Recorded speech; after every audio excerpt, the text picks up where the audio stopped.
Hello friends, welcome to study access. তোমাদের যে crack SI of police and police constable by Leela Roy, এই বইটি থেকে প্র্যাকটিস সেটগুলো আলোচনা করা হচ্ছিল। আজকে পর্ব হচ্ছে 24। এই পূর্বে আমরা তোমাদের জন্য 23টি পর্ব প্রোভাইড করে দিয়েছি। তোমরা যদি সেটা না দেখে থাকো সেটা অবশ্যই একবার দেখে নেবে। তো চলো শুরু করা যাক আজকের সেশনটি। আজকের প্রশ্নগুলি আমরা দেখে নেব। প্রথম প্রশ্ন কি বলছে, পলাশির যুদ্ধ বাধে যাদের মধ্যে তারা হলো। তোমরা কিন্তু ভিডিওটি পজ করে উত্তর দেওয়ার চেষ্টা করবে, তারপরে মিলিয়ে নেবে তোমরা যে আজকের যে সেশনটি হলো তোমাদের কত অ্যান্সার আসলো। দেখো প্রথম অপশন কি বলছে, ইস্ট ইন্ডিয়া কোম্পানি ও মির্জাফর, ক্লাইভ ও সিরাজ, বাংলার নবাব ও ফরাসি, মোঘল ও ইংরেজের মধ্যে। তো দেখো ইংরেজ কর্তৃক কিন্তু ফরাসিদের চন্দননগর দুর্গ আক্রমণ করার পরেই কিন্তু 23শে জুন 1757 সালে পলাশির যুদ্ধ বেঁধেছিল এবং এই যুদ্ধ হয়েছিল তোমাদের ক্লাইভ ও সিরাজের মধ্যে এবং এখানে কিন্তু তোমাদের জয়ী হয়েছিলেন ক্লাইভ। তো অপশন তোমাদের এখানে বি হয়ে যাবে এখানে রাইট অ্যান্সার। আর তোমরা মনে রাখবে যে বক্সারের যুদ্ধ সেটা কিন্তু হয়েছিল 1764 সালে এবং ক্লাইভ যে রয়েছেন ক্লাইভ ইনি কিন্তু বাংলার দেওয়ানি লাভ করেন 1765 সালে। এগুলো তথ্য তোমরা ভালো করে মনে রাখবে। নেক্সট, ভারতীয় রিজার্ভ ব্যাঙ্কের প্রতিষ্ঠার সালটি হলো 1930, 1935, 1947, 1951। দেখো রিজার্ভ ব্যাঙ্ক, ভারতীয় রিজার্ভ ব্যাঙ্ক কিন্তু হিল্টন ইয়ং কমিটির সুপারিশে কিন্তু প্রথম গঠিত হয়েছিল এবং এটি গঠিত হয় 1935 সালে এবং পরবর্তীকালে এটি তোমাদের জাতীয়করণ হয়েছিল 1949 সালে। তো এখানে তোমাদের রাইট অ্যান্সার যাবে 1935। কোন কমিটির সুপারিশে হয়েছিল? হিল্টন ইয়ং কমিটির সুপারিশে কিন্তু হয়েছিল। আর তোমরা মনে রাখবে যে এই ভারতীয় রিজার্ভ ব্যাঙ্ক আরবিআই কিন্তু অন্যান্য ব্যাংকের নিকাশি ঘর রূপে কাজ করে, এটাও তোমরা মনে রাখবে। নেক্সট, ভারতের প্রথম digital asset management DigiBoxx launch করলো কে? নীতি আয়োগ, স্বরাষ্ট্র মন্ত্রক, রেল মন্ত্রক, BRDO। তো দেখো ভারতের প্রথম ডিজিটাল অ্যাসেট ম্যানেজমেন্ট এটা কিন্তু তোমাদের প্রথম লঞ্চ করলো নীতি আয়োগ। অপশন ই হয়ে যাবে এখানে রাইট অ্যান্সার। এই নীতি আয়োগের সম্পূর্ণ রূপ কি? National institution transforming of India Aayog. তো দেখো নীতি আয়োগ, এই নীতি আয়োগ কিন্তু তোমাদের এই প্ল্যানিং কমিশনের পরিবর্তে কিন্তু গঠিত হয়েছিল 2015 সালে। 2015 সালের 1 জানুয়ারি কিন্তু এই নীতি আয়োগ গঠিত হয়েছিল। আর তোমরা মনে রাখবে যে এই নীতি আয়োগের চেয়ারপারসন হচ্ছে তোমাদের নরেন্দ্র মোদী। নেক্সট, ভিটিকালচার বা দ্রাক্ষা চাষ কি? ছত্রাক চাষ পদ্ধতি, ধান চাষ পদ্ধতি, আঙ্গুর চাষ পদ্ধতি, গম চাষ পদ্ধতি। তোমাদের কিন্তু এরকম প্রশ্ন আসে, দেখা যায় যে একটি নাম দিয়ে বলবে সেটা কোন ধরনের সেই পদ্ধতি যে রয়েছে সেই চাষের পদ্ধতিকে কী বলা হয়। যেমন এখানে দেওয়া রয়েছে ভিটিকালচার, এটা কিন্তু তোমাদের বলা হয় আঙ্গুর চাষ যে পদ্ধতি সেটাকে বলা হয় ভিটিকালচার। অপশন তোমাদের সি হয়ে যাবে এখানে right answer. Next, doctor BR আম্বেদকারের সমাধিস্থল কী নামে পরিচিত? দেখো একজন গুরুত্বপূর্ণ ব্যক্তি এবং তার সমাধিস্থল এটা কিন্তু তোমাদের যে ট্রিকের মাধ্যমে এই ভিডিওগুলো তোমাদের প্রোভাইড করে দেওয়া হয়েছে। তো দেখো ডক্টর BR আম্বেদকর, এনার সমাধিস্থলের নাম কি? এনার সমাধিস্থলের নাম হচ্ছে তোমাদের কিন্তু চৈত্রভূমি। অপশন সি হয়ে যাবে এখানে রাইট অ্যান্সার। দেখো রাজঘাট যে রয়েছে এই রাজঘাট কিন্তু তোমাদের যে মহাত্মা গান্ধী রয়েছে এনার কিন্তু তোমাদের সমাধিস্থল হচ্ছে রাজঘাট। যেমন হচ্ছে বিজয়ঘাট, এটা কার সমাধিস্থল? এটা হচ্ছে তোমাদের লাল বাহাদুর শাস্ত্রী। এবং দেখো শক্তিস্থল, এটি কার? এটি হচ্ছে তোমাদের ইন্দিরা গান্ধীর যে সমাধিস্থল সেটার নাম হচ্ছে শক্তিস্থল। আর চৈত্রভূমি তো তোমার জেনে নিল যে ডক্টর BR আম্বেদকরের সমাধিস্থল হচ্ছে চৈত্রভূমি। নেক্সট, দ্য রোড অ্যাহেড বইটি কে লিখেছে? এটা গুরুত্বপূর্ণ একটি বই, তোমাদের এটা কারেন্ট অ্যাফেয়ার্সের মতো তোমরা ধরে নিতে পারো। দেখো দ্য রোড অ্যাহেড বইটি কে লিখেছিলেন? PV Shelley, Bill Gates, John Keats, Paul Robert. The Road Ahead এই বইটি লেখক হচ্ছে তোমাদের কিন্তু বিল গেটস। অপশন বি হয়ে যাবে এখানে রাইট অ্যান্সার। তো দেখো বিল গেটস ইনি হচ্ছেন কিন্তু তোমাদের co-founder অফ মাইক্রোসফট। ইনি হচ্ছেন co-founder অফ মাইক্রোসফটের কি লোক বিল গেটস। আর দেখো তোমরা যেমন পল রবার্টস রয়েছে, পল রবার্টস এনার বইটির নাম কি? এনার বইটির নাম হচ্ছে কিন্তু দ্য এন্ড অফ ফুড। বইটি ইনি লিখেছিলেন পল রবার্ট। এবং দেখো PV শেলি গুরুত্বপূর্ণ বইয়ের নাম কি? PV শেলি গুরুত্বপূর্ণ বইয়ের নাম হচ্ছে কুইন ম্যাপ। এবং দেখো জন কিটস এনার গুরুত্বপূর্ণ বইটির নাম কি? এনার গুরুত্বপূর্ণ বইটির নাম হচ্ছে তোমাদের ও টু এ নাইটিঙ্গেল হচ্ছে এই জন কিটসের একটি গুরুত্বপূর্ণ বই। নেক্সট, হুতুম প্যাঁচা ছদ্মনামে কে পরিচিত? তোমাদের বাংলা সাহিত্যের মধ্যে যে ছদ্মনাম এটা কিন্তু খুবই পরিচিত, খুবই একটা গুরুত্বপূর্ণ তোমাদের একটি টপিক। দেখো এখানে বলছে হুতুম প্যাঁচা ছদ্মনাম কে নিয়ে পরিচিত?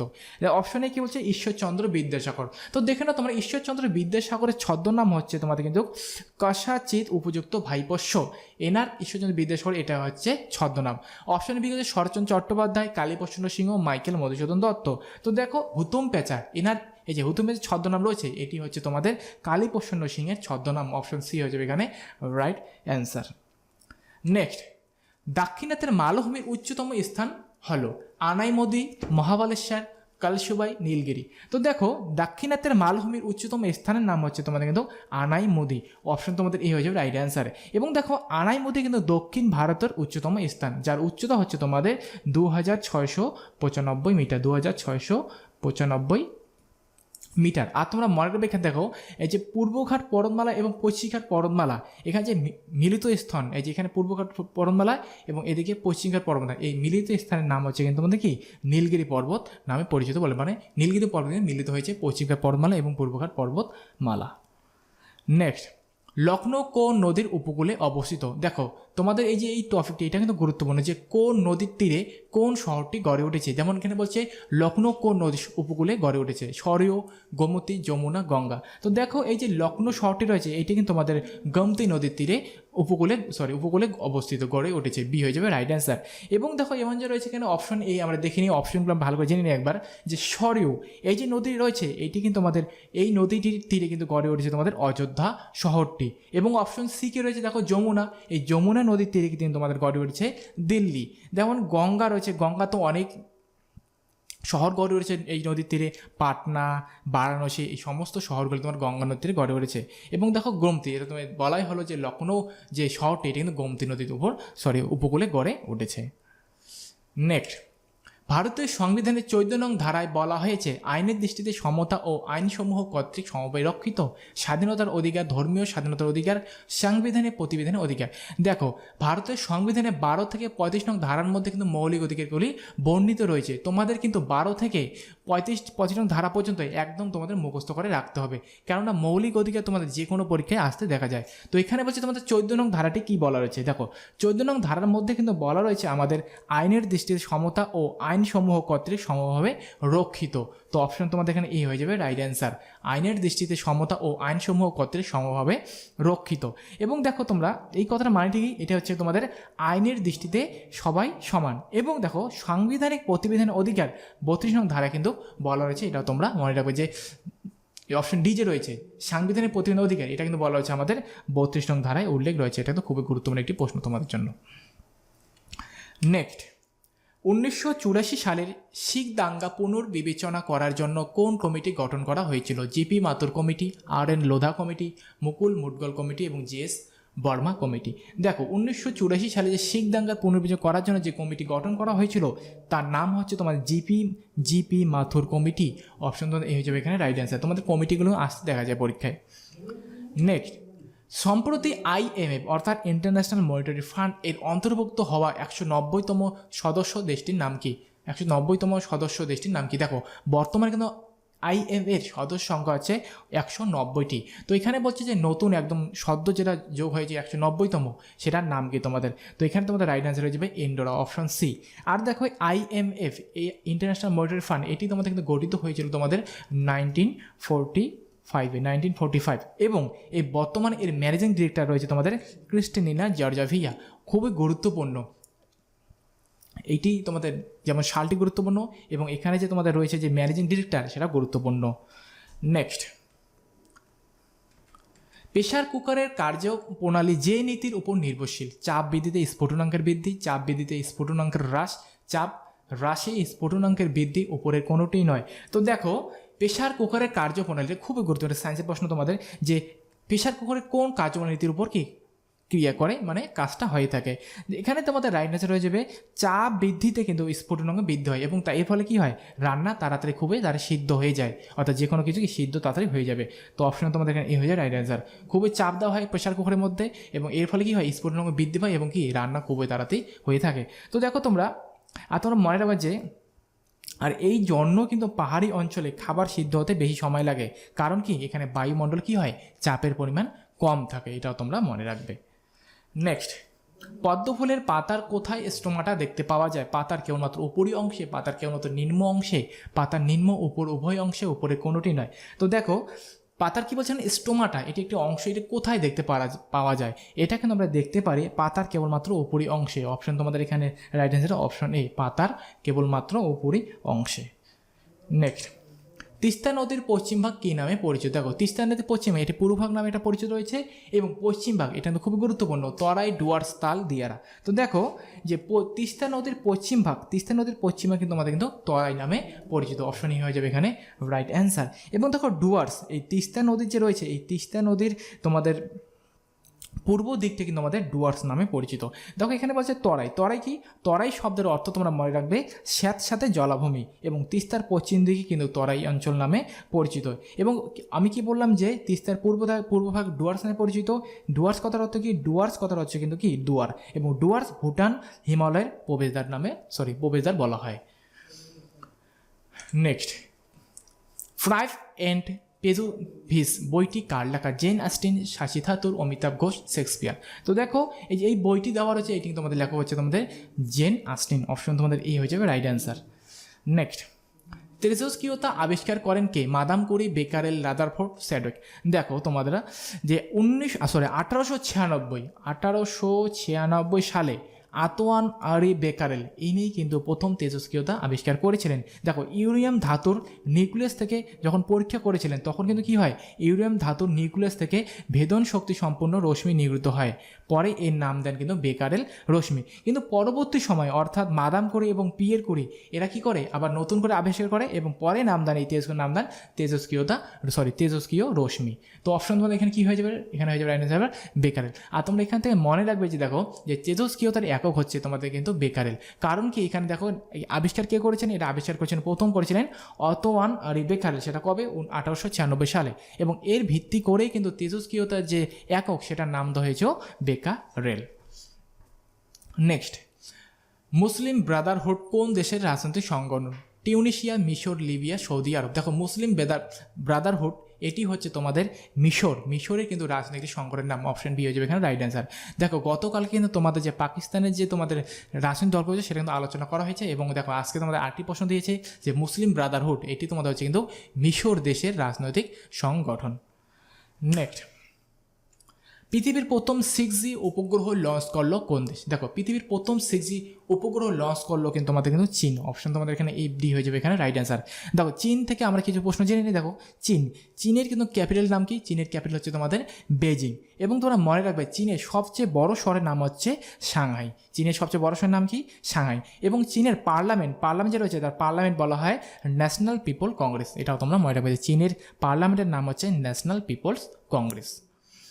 নেক্সট, ভারত কবে ব্যাঘ্র প্রকল্প চালু করেছিল? দেখো ভারতের প্রথম ব্যাঘ্র প্রকল্প চালু হয়েছিল তোমাদের কিন্তু 1973 সালে। অপশন তোমাদের সি হয়ে যাবে এখানে রাইট অ্যান্সার। এবং পরবর্তীকালে তোমাদের কি হাতির উপর প্রকল্প চালু হয় সেটা অন্য ব্যাপার, সেটা তোমরা দেখে নেবে একবার। তো দেখো যে ভারতের প্রথম ব্যাঘ্র প্রকল্প সেটা চালু হয়েছিল 1973 সালে। নেক্সট, ভারতের কোন অঞ্চলগুলি প্রথম ব্রিটিশ শাসন হইতে মুক্তিলাভ করে এবং শহীদ ও স্বরাজ হিসাবে নতুন নামকরণ করা হয়েছিল?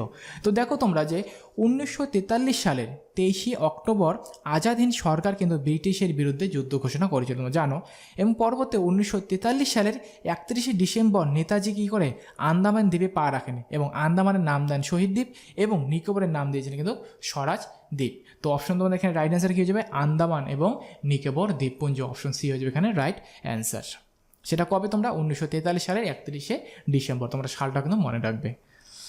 নেক্সট, মুখ ঢেকে যায় বিজ্ঞাপনে বইটির লেখককে? বুদ্ধদেব ভট্টাচার্য, শঙ্খ ঘোষ, গিরিশ ঘোষ, অতুলচন্দ্র ঘোষ। দেখো মুখ ঢেকে যায় বিজ্ঞাপনে এই বইটির লেখক হচ্ছে তোমাদের কিন্তু শঙ্খ ঘোষ।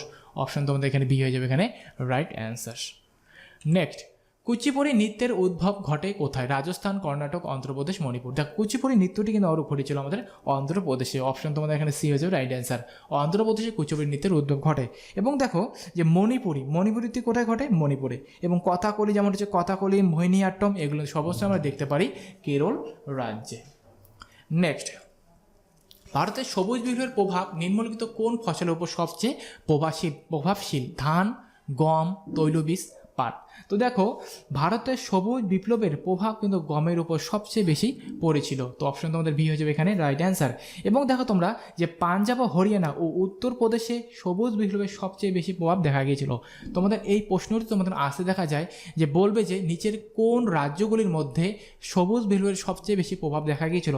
সবচেয়ে বেশি কিন্তু প্রভাব দেখা গিয়েছিল তোমাদের পাঞ্জাব ও হরিয়ানার মধ্যে, সেটা দেখা গেছিল গমের উপর। এবং দেখো যে দ্বিতীয় সবুজ বিপ্লবের ধানের উপর কিন্তু প্রভাব বিস্তার করেছিল। প্রথম সজল কি গম, এবং পরবর্তীকালে দ্বিতীয় সবুজ বিপ্লবে কিন্তু ধানের উপর প্রভাব বিস্তার করা হয়েছিল। খুবই গুরুত্বপূর্ণ একটি টপিক তোমাদের জন্য। নেক্সট, সংবিধানের কোন সংশোধনে নবম তফসিল সন্নিবেশিত করা হয়? সন্নিবেশিত করা হয় মানে যুক্ত করা হয়। প্রথম সংশোধন, তৃতীয় সংশোধন, দশম সংশোধন, চতুর্থ সংশোধন। দেখো প্রথম অবস্থায় কিন্তু ভারতের যখন সংবিধান গঠিত হয় তখন কিন্তু 8টি শিডিউল ছিল, অর্থাৎ 8টি তফসিল ছিল। কিন্তু পরবর্তীকালে সংবিধান সংশোধনের মাধ্যমে তফসিল বাড়ে এবং বর্তমানে আমাদের ভারতের সংবিধানের মধ্যে কিন্তু 12টি তফসিল রয়েছে। তো এখানে বলছে প্রথম 8টি ছিল, পরবর্তীকালে 9টি করা হয়। তাহলে এর কত নম্বর সংবিধান সংশোধনের মাধ্যমে সেটা করা হয়েছিল? এটা কিন্তু আমাদের করা হয়েছিল প্রথম সংশোধনের মাধ্যমে। অপশন ই হয়ে যাবে রাইট অ্যান্সার। তো দেখো প্রথম সংশোধন এটা কবে করা হয়েছিল? এটা কিন্তু করা হয়েছিল তোমাদের 1951-এ কিন্তু প্রথম সংবিধান সংশোধন করা হয়েছিল। তো দেখো তোমরা যে 1951 সালে সংবিধানের প্রথম সংশোধনে নবম তফসিল সন্নিবেশিত করা হয়, যেখানে বিভিন্ন ধরনের রাজস্ব সম্পর্কে বলা হয়েছিল। এবং তোমরা মনে রাখবে যে সংসদের 2টি অধিবেশনের মধ্যে 6 মাসের বেশি গ্যাপ থাকবে না, এটাও কিন্তু বলা হয়েছিল প্রথম সংবিধান সংশোধনের মাধ্যমে। দেখো এটা তোমাদের এভাবে আসে এবং পরীক্ষা এভাবে আসে, দেখা যায় যে 2টি অধিবেশনের মধ্যে কত মাসের বেশি গ্যাপ থাকতে পারে না, সেটা তোমাদের রাইট অ্যান্সার হবে 6 মাস। এবং এই কথাই কত নম্বর সংবিধান সংশোধনের মধ্যে বলা হয়েছিল? এটা করা হয়েছিল প্রথম সংশোধনের মাধ্যমে, সেটা হয়েছিল 1951 সালে। নেক্সট, করোটি স্নায়ুর সংখ্যা কত? 12টি স্নায়ু, 12 জোড়া স্নায়ু, 33টি স্নায়ু, 31 জোড়া স্নায়ু। তো দেখো মানব দেহে আমরা কি 12 জোড়া স্নায়ু কিন্তু দেখতে পারি। 12 জোড়া স্নায়ু বা 24টি স্নায়ু আমরা কিন্তু দেখতে পারি। এবং দেখো তোমরা যে মানব দেহে কর্টেক্স স্নায়ুর সংখ্যা হচ্ছে কিন্তু 12 জোড়া এবং সুষমা স্নায়ুর সংখ্যা হচ্ছে 31 জোড়া। এটা তোমরা মনে রাখবে যে সুষমা স্নায়ুর যে সংখ্যা সেটা হচ্ছে 31 জোড়া এবং কর্টেক্স স্নায়ুর সংখ্যা হচ্ছে 12 জোড়া। নেক্সট, কে প্রথম বাংলার স্বাধীন সুলতানি বংশ স্থাপন করেছিলেন? তো দেখো বাংলার মধ্যে প্রথম স্বাধীন সুলতানি বংশ কে স্থাপন করেছিলেন? দেখো মোহাম্মদ বিন তুগলকের আমলে কিন্তু 1342 সালে প্রথম বাংলার স্বাধীন সুলতানি বংশের স্থাপন করেছিলেন শামসুদ্দিন ইলিয়াস শাহ। তো অপশন তোমাদের এখানে রাইট অ্যান্সার হয়ে যাবে শামসুদ্দিন ইলিয়াস শাহ। কত সালে? 1342 সালে প্রথম বাংলার স্বাধীন সুলতান শামসুদ্দিন ইলিয়াস শাহ কিন্তু কি সুলতানি বংশ স্থাপন করেছিলেন। কার সময়? মোহাম্মদ বিন তুগলকের আমলে। আর তোমরা মনে রাখবে যে হুসেন শাহ ছিলেন কিন্তু মধ্যযুগে বাংলার শ্রেষ্ঠ সুলতান, যাকে আমরা কি বাংলার আকবরও বলে থাকি। এবং দেখো মুর্শিদ কুলি খাঁ, এখানে যে অপশন রয়েছে বি মুর্শিদ কুলি খাঁ, এই মুর্শিদ কুলি খাঁ ছিলেন কিন্তু বাংলার প্রথম নবাব, যিনি তার রাজধানী ঢাকা থেকে মুর্শিদাবাদে স্থানান্তর করেছিলেন। এবং অপশন ডি কি রয়েছে? আলীবর্দী খাঁ। দেখো আলীবর্দী খাঁ আমরা জেনে নেই। আলীবর্দী খাঁর আমলে কিন্তু মারাঠা অশ্বারোহী বাহিনীর বর্গী আক্রমণ করে বাংলা অতিষ্ঠ হয়ে উঠেছিল, এটা তোমরা মনে রাখবে। নেক্সট, ভিটামিন সি এর রাসায়নিক নাম কি? দেখো অপশন এ কি বলছে? রেটিনল। দেখো রেটিনল কোন ভিটামিনের রাসায়নিক নাম? ভিটামিন এ এর রাসায়নিক নাম হচ্ছে কিন্তু রেটিনল। অ্যাসকারভিক অ্যাসিড এটাই হচ্ছে তোমাদের কিন্তু ভিটামিন সি এর রাসায়নিক নাম। অপশন বি হয়ে যাবে এখানে রাইট অ্যান্সার। এবং অপশন সি বলছে কি বলছে? দেখো ক্যালসিফেরল। এই ক্যালসিফেরল হচ্ছে কিন্তু তোমাদের যে ভিটামিন ডি এর রাসায়নিক নাম হচ্ছে ক্যালসিফেরল। এবং রয়েছে তোমাদের টোকোফেরল। টোকোফেরল কোন ভিটামিন রাসায়নিক নাম? ভিটামিন ই যে রয়েছে ভিটামিন ই এর রাসায়নিক নাম হচ্ছে টোকোফেরল। তো অপশন তোমার 4টি অপশন কিন্তু ভালো করে তোমরা দেখে নেবে। নেক্সট, 3 ইডিয়টস চলচ্চিত্রটি কার গল্পের ভিত্তিতে তৈরি হয়েছে? আশা করি তোমরা সবাই দেখছো এই ফিল্মটি। তো 3 ইডিয়টস চলচ্চিত্র কার গল্পের ভিত্তিতে? এটা তোমাদের কিন্তু রাইট অ্যান্সার হচ্ছে চেতন ভগত। এই চেতন ভগতের আরও কয়েকটি যেমন বই রয়েছে তার ভিত্তিতে তোমার কি চলচ্চিত্র করা হয়েছিল। তো যেমন কি দেখো তোমরা যে 2 স্টেটস, এটা কিন্তু তোমার কি চেতন ভগতের বই থেকে অনুকরণে করা হয়েছিল। এবং রয়েছে কাইপোচে, এই বইটিও কিন্তু তোমাদের চেতন ভগতের লেখা থেকে এটা নেওয়া হয়েছিল। এবং চেতন ভগতের তোমাদের আরেকটি প্রশ্ন যেটা বেশি আসে যে 5 পয়েন্টস সামন, এই বইটির লেখককে? এই বইটির লেখক হচ্ছে কিন্তু চেতন ভগত। চেতন ভগতের অনেক বই লিখেছিলেন কিন্তু তার মধ্যে এগুলো গুরুত্বপূর্ণ তোমাদের পরীক্ষার জন্য। নেক্সট, সম্প্রতি প্রকাশিত আজাদি, ফ্রিডম, ফ্যাসিনিজম, ফিকশন বই কে লিখেছিলেন? অরুন্ধতী রায়, রমিলা থাপার, অমিতাভ ঘোষ, শশী থারুর। দেখো এই যে বইটি রয়েছে এই বইটি কিন্তু আমাদের লিখেছিলেন অরুন্ধতী রায়, অপশনই হয়ে যাবে এখানে রাইট অ্যান্সার। আর তোমরা মনে রাখবে যে the god of small things এই বইটির জন্য ইনি কিন্তু বেশিভাবে পরিচিত। কারণ কি দেখো এই যে the god of small things এই বইটি তিনি 1998 সালে ম্যান বুকার পুরস্কার কিন্তু পেয়েছিলেন, এটা তোমরা মনে রাখবে।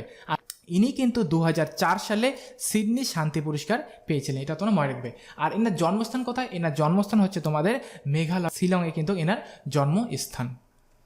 পরবর্তী প্রশ্ন, বঙ্গোপসাগরের ঘূর্ণিঝড় নিম্নলিখিত মানচিত্রের সাহায্যে বিশ্লেষণ করা হয়। তো দেখো কোনো স্থানে যদি ঘূর্ণিঝড় হয় সেটা কোন মানচিত্রের সাহায্যে বিশ্লেষণ করা হয়ে থাকে? এটা সম্বন্ধে শুধুমাত্র বঙ্গোপসাগরে নয়, যে কোনো সাগরের যদি ঘূর্ণিঝড় নিয়ে কোন মানচিত্রের সাহায্যে বিশ্লেষণ করা হয় সেটা কিন্তু তোমাদের হয় স্যাটেলাইট যে রয়েছে স্যাটেলাইট ইমেজেরির মাধ্যমে সেটা কিন্তু করা হয়ে থাকে। অপশন বি হয়ে যাবে এখানে রাইট অ্যান্সার। নেক্সট, লোকসভার অধ্যক্ষ অর্থাৎ লোকসভার স্পিকার কার দ্বারা নির্বাচিত হয়ে থাকেন? অপশন দেখো তোমরা, জনগণের দ্বারা নির্বাচিত হন, রাষ্ট্রপতি দ্বারা মনোনীত হন, প্রধানমন্ত্রীর দ্বারা মনোনীত হন, লোকসভার সদস্য দ্বারা কিন্তু নির্বাচিত হন। তো দেখো লোকসভার যে অধ্যক্ষ রয়েছে ইনি কিন্তু লোকসভার সদস্যের দ্বারাই নির্বাচিত হয়ে থাকেন। অপশন ডি হয়ে যাবে এখানে রাইট অ্যান্সার। আর তোমরা মনে রাখবে যে দেখো বর্তমান লোকসভার স্পিকার হচ্ছে তোমাদের ওম বিড়লা, বর্তমান লোকসভার স্পিকারকে ওম বিড়লা, তোমরা এটা মনে রাখবে। নেক্সট, টাইটান কোম্পানির ঘড়ির মাধ্যমে স্পর্শবিহীন পেমেন্ট পরিষেবা টাইটান পে কোন ব্যাংকের সাথে গাঁটছড়া বেঁধে চালু করেছে? এটা কারেন্ট অ্যাফেয়ার্স খুবই গুরুত্বপূর্ণ, এটা কিন্তু তোমাদের রাইট অ্যান্সার হয়ে যাবে state bank of India, SBI। Next, Seely point কথাটি কোন খেলার সাথে যুক্ত? দেখো এই প্রশ্নগুলি তোমাদের পরীক্ষা আসে দেখা যায় কোন খেলার সাথে কোন যে শব্দ ব্যবহৃত হয় সেটা যুক্ত রয়েছে। তো দেখো সিলি পয়েন্ট এটা অনেকবার আগে তোমাদের আলোচনা করা হয়ে গেছে যে সিলি পয়েন্ট এই যে কথা রয়েছে এটি তোমাদের কিন্তু ক্রিকেট খেলার সাথে জড়িত। অপশন বি হয়ে যাবে এখানে রাইট অ্যান্সার। আবার আর তোমরা দেখো যে টি কথাটা কিন্তু গল্ফ খেলার সাথে যুক্ত, এটা তোমাদের পরীক্ষায় আসে এই জন্য বলে দিলাম টি কথাটা যে রয়েছে এই টি কথাটা কিন্তু গল্ফ খেলার সাথে যুক্ত। নেক্সট, তত্ত্ববোধনী সভা প্রতিষ্ঠা করেছিলেন কে? তত্ত্ববোধনী সভা SB ডিরোজিও, রাজা রামমোহন রায়, দেবেন্দ্রনাথ ঠাকুর, স্বামী বিবেকানন্দ। দেখো তত্ত্ববোধনী সভায় এটি কিন্তু আমাদের গড়ে তুলেছিলেন দেবেন্দ্রনাথ ঠাকুর। অপশন তোমাদের এখানে সি হয়ে যাবে এখানে রাইট অ্যান্সার। দেখো আমরা অপশনগুলি আমরা জেনে নেই, যেমন রয়েছে ডিরোজিও ইনি কী গঠন করেছিলেন? ইনি কিন্তু গঠন করেছিলেন একাডেমিক অ্যাসোসিয়েশন, ইনি কিন্তু গঠন করেছিলেন। এবং রাজা রামমোহন রায় ইনি অনেক গঠন করেছেন, তার মধ্যে গুরুত্বপূর্ণ হচ্ছে তোমাদের ব্রাহ্ম সমাজ, ইনি কিন্তু গঠন করেছিলেন। এবং স্বামী বিবেকানন্দ ইনি কিন্তু গঠন করেছিলেন রামকৃষ্ণ মিশন। নেক্সট, 1 গ্রাম জল থেকে 0 ডিগ্রি সেলসিয়াস থেকে 80 ক্যালোরি তাপ বের হয় নিলে চূড়ান্ত তাপমাত্রা কত হবে? তো দেখো তোমরা মনে রাখবে জলের যে বরফ গলনের নীল তাপ সেটা হচ্ছে 80 ক্যালোরি গ্রাম, এবং এখানে বলছে 0 থেকে 80, তাহলে তোমাদের রাইট অ্যান্সার কী হয়ে যাবে? এখানে রাইট অ্যান্সার হয়ে যাবে অপশন ডি 0 ডিগ্রি সেলসিয়াস হয়ে যাবে এখানে right answer. Next, director benefit transfer performance ranking 2019 থেকে 20 অনুযায়ী ভারতের কোন রাজ্য শীর্ষস্থানে রয়েছে? তো দেখো ডাইরেক্টর বেনিফিট ট্রান্সফার এটা তোমাদের রাইট অ্যান্সার হয়ে যাবে অপশন তোমাদের ডি হরিয়ানা রাজ্যটিতে কিন্তু তোমাদের director benefit transfer performance ranking 2019 থেকে 2020 অনুযায়ী ভারতের শীর্ষস্থানে, ভারতের রাজ্যগুলির মধ্যে শীর্ষস্থানে রয়েছে। নেক্সট, রক্ত সংবহন এবং প্রবাহ কে আবিষ্কার করেন? তোমরা এটা জানো সবাই যে রক্ত সংবহন এবং প্রবাহ কিন্তু আবিষ্কার করেছিলেন উইলিয়াম হার্ভে। অপশন তোমাদের বি হয়ে যাবে এখানে রাইট অ্যান্সার। নেক্সট, রান হচ্ছে মরুভূমি, উপসাগর, প্লায়া হ্রদ, বালিয়ারি। তো দেখো মরু অঞ্চলে তোমরা জানো মরু অঞ্চলে যে লবণাক্ত হ্রদকেই কিন্তু বলা হয়ে থাকে রান, এবং এটি কি হ্রদ, সেটা কি হ্রদ? সেটা হচ্ছে একটি অপশন তোমাদের হয়ে যাবে প্লায়া হ্রদ। অপশন সি হয়ে যাবে এখানে রাইট অ্যান্সার। নেক্সট, সেবি হলো মহিলা কল্যাণ সমিতি, সুসংহত ঋণ প্রকল্প, সিকিউরিটি এক্সচেঞ্জ বোর্ড, আন্তর্জাতিক ক্রিয়া সংগঠন। তো দেখো সেবি এই সম্পূর্ণরূপ কি? এই সম্পূর্ণ হচ্ছে তোমাদের securities exchange board of India. তো দেখো তোমার কি রাইট অ্যান্সার কী হয়েছে তোমাদের এখানে? অপশন সি হয়ে যাবে এখানে right answer securities exchange board of India. Next, কোন উষ্ণতায় ফারেনহাইট ও সেন্টিগ্রেড স্কেল তাপমাত্রা সমান হয়? দেখো এটা তোমার অঙ্ক করে আসতে পারে, তো তোমরা এটা কিন্তু পরীক্ষা আসে এই জন্য তোমরা একবারে মুখস্থ করবে এটা যে কোন উষ্ণতায় ফারেনহাইট ও সেন্টিগ্রেড স্কেল তাপমাত্রা সমান হয়। এটা তোমাদের হয়ে থাকে -40 ডিগ্রি রাইট অ্যান্সার। নেক্সট, কোন নদী দুবার কর্কটক্রান্তির রেখা অতিক্রম করেছে? দেখো ভারতের মধ্য দিয়ে কর্কটক্রান্তির রেখা গেছে, তো এই কর্কটক্রান্তির রেখা দুবার অতিক্রম করেছে কোন নদীটি? এটা তোমাদের রাইট অ্যান্সার হয়ে যাবে সুবর্ণরেখা। অপশন ডি সুবর্ণরেখা নদীটি কিন্তু কর্কটক্রান্তির রেখা দুবার অতিক্রম করেছে। পরবর্তী প্রশ্ন, কোন দেশ G7 সামিট 2021 আয়োজন করবে? তো দেখো এটা তোমাদের আয়োজন করবে অপশন বি, ব্রিটেন কিন্তু এটা আয়োজন করে থাকবে। নেক্সট, রশিদ খান কোন দেশের ক্রিকেট খেলোয়াড়? তো দেখো পাকিস্তান, ভারত, আফগানিস্তান, বাংলাদেশ। রশিদ খান হচ্ছে তোমাদের কিন্তু আফগানিস্তানের একজন ক্রিকেটার। অপশন তোমাদের সি হয়ে যাবে এখানে রাইট অ্যান্সার। সো ফ্রেন্ডস, এই ছিল আজকের সেশন। ভিডিওটি যদি ভালো লাগে অবশ্যই লাইক করবে এবং চ্যানেল যদি নতুন হয়ে থাকে চ্যানেলটি অবশ্যই সাবস্ক্রাইব করে রাখবে। Thank you.